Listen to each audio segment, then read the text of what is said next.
Hello YouTube.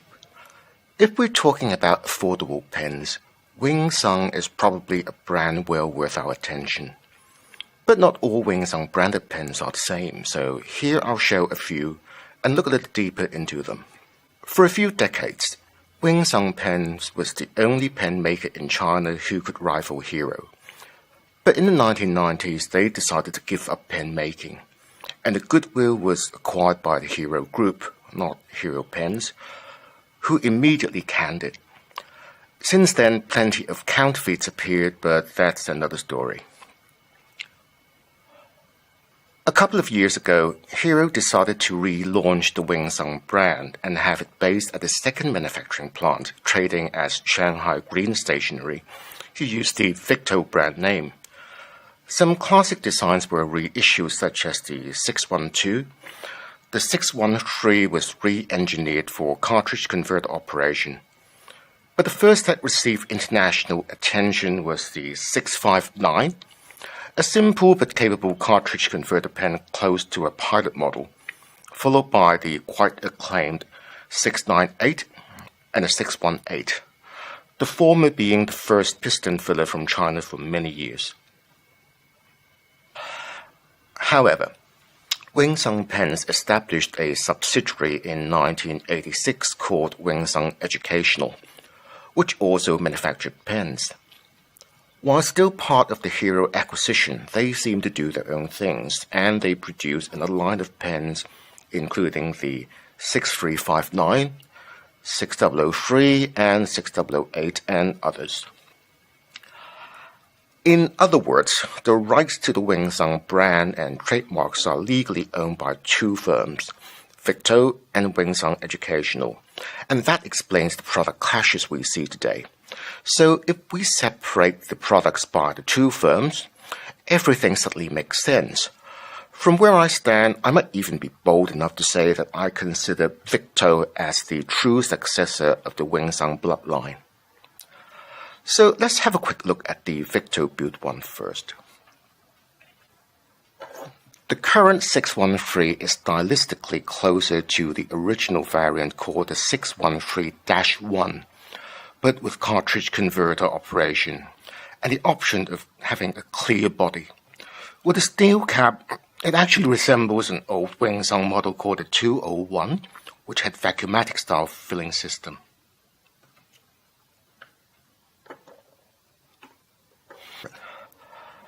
Plenty have been said about the 659, 698, and the 618, and I do not feel a need to cover them in any great detail. The former two employed pilot standard nips, and the latter two models are piston fillers with a more sophisticated piston mechanism, but they need careful calibration. The opaque version of the 698 has an ink level indicator collar with 6 windows, which is a classic Wing Sung design. And if the 618 has a steel push-on cap, it would be very close to the classic 201, and that's what I would gladly pay for.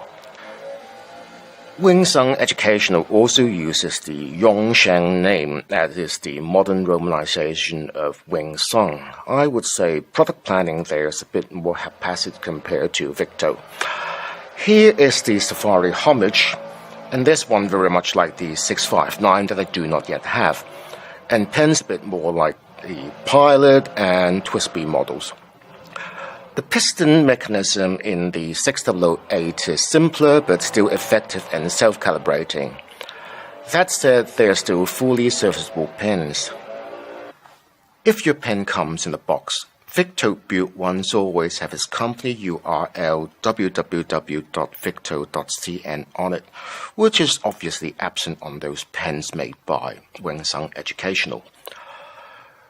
Wing Sung Educational also seems to be rather fond of the trademark logo of a pen through a circle and is often on the pen, especially the nips where Wing Sung or Yongsheng is often marked below it. Both Wing Sung operations have models using pilot-type nips, and they are cross-compatible. Apart from different markings, they seem to have slightly different characteristics.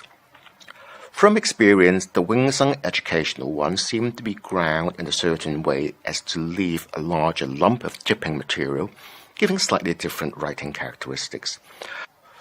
The sheet steel stock also seemed to be a slightly different composition, offering a somewhat less degree of springiness. So there you have it, a clarification of the Wingsung situation as it is now. There are rumors of some very interesting models to be introduced by Victo. From a consumer's point of view, choices can be a very good thing. But then I can't help wondering how it would be if Wingsung Educational and Victo can merge properly with a well-planned product line. Thank you for watching, and bye just for now.